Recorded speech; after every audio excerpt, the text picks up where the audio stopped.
KKB Papua ULMWP berduka.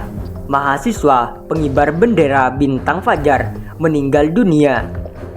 Melansir dari poskupang.com, mahasiswa pengibar bendera Bintang Fajar di Gor Cendrawasih Jayapura, Oljode Hilapok, meninggal dunia Minggu 23 Oktober 2022. Oljode Hilapok menghembuskan napas terakhir di Rumah Sakit Umum Daerah RSUD Yowari, Papua pukul 00.12 WIT.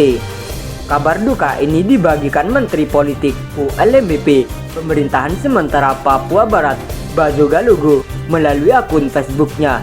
Bazogalogo berduka cita. Dia menjelaskan bahwa Paul Jodo Hilapok bersama 7 mahasiswa lainnya mengibarkan bintang fajar di Gor Cendrawasih Jayapura sehingga ditangkap. Paul Jodo Hilapok menjadi tahanan Polda Papua sejak 1 Desember 2021. Kasusnya telah dilimpahkan ke Jaksa Tinggi Papua sehingga Jode Hilapok dititipkan di rumah tahanan Rutan. Bazogalogo membeberkan riwayat Sakil Paul Jodo Hilapok sejak menjadi tahanan Polda Papua. Menurutnya, pada Minggu 12 Desember 2021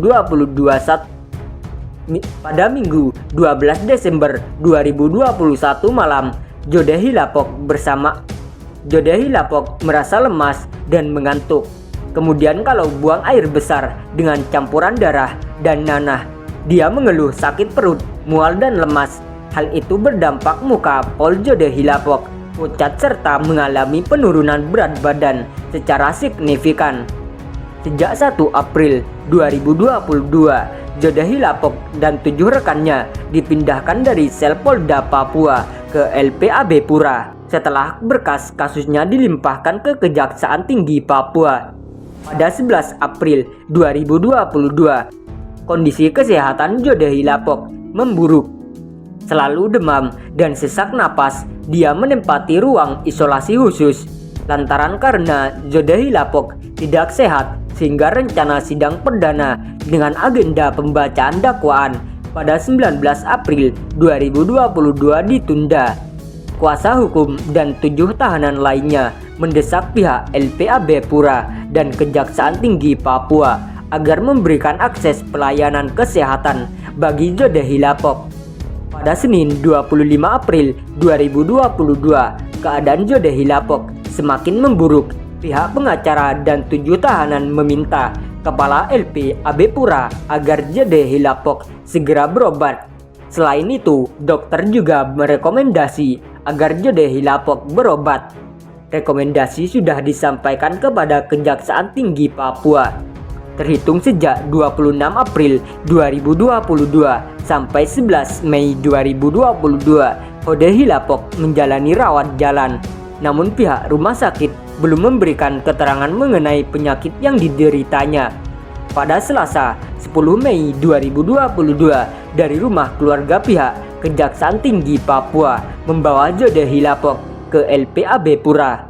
Selanjutnya diarahkan ke RSUD Dok 2 Jayapura dan menempati ruang isolasi. Pihak Kejati Papua masih menutupi akses kunjungan. Belum diketahui apa alasan pihak Kejaksaan Tinggi Papua menutup akses kunjungan bagi Jode Hilapok, tulis Bazogalogo. Menurut Bazogalogo, jenazah Jode Hilapok sudah dikirim ke rumah duka di Wamena.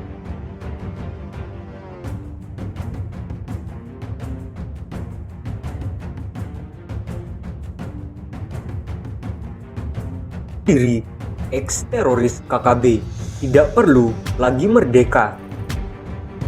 Puluhan ex-anggota teroris kelompok kriminal bersenjata KKB dari Kampung Ambai Diru, Distrik Kosiwo, Kepulauan Yapen, Papua, menyerahkan diri ke Pangkuan Negara Kesatuan Republik Indonesia (NKRI).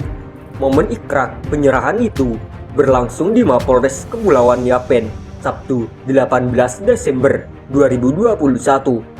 Kapolres Kepulauan Yapen AKBP Ferdian Indra Fahmi mengatakan, Anggota KKB yang menyerahkan diri ada 27 orang. Mereka bersedia kembali jadi bagian NKRI. Imbas penegakan hukum yang dilakukan aparat gabungan TNI Polri di Kampung Ambai Diru pada 8 Desember 2021 lalu.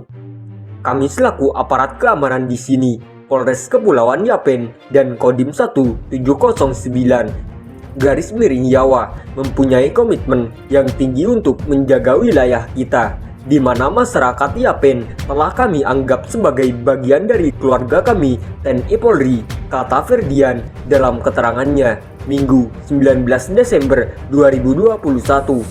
Dia menjelaskan TNI Polri akan terus melakukan upaya penegakan hukum secara persuasif dan humanis. Hal ini sebagai upaya untuk memberikan pemahaman serta meyakinkan masyarakat bahwa TNI Polri di Kepulauan Yapen bukan musuh tapi sebagai keluarga. Kami hadir di sini membantu pemerintah daerah untuk membangun Kepulauan Yapen dan membantu percepatan kesejahteraan untuk bisa dirasakan oleh seluruh masyarakat dari sisi pendidikan dan dari sisi kesehatan, tuturnya. Dia menambahkan, kepolisian menyambut baik upaya nyata puluhan ex-KKB yang hadir di Polres Yapen untuk menyerahkan diri ke NKRI. Apalagi saat itu ikrar setia ex-anggota KKB itu dilakukan juga dengan mencium bendera merah putih.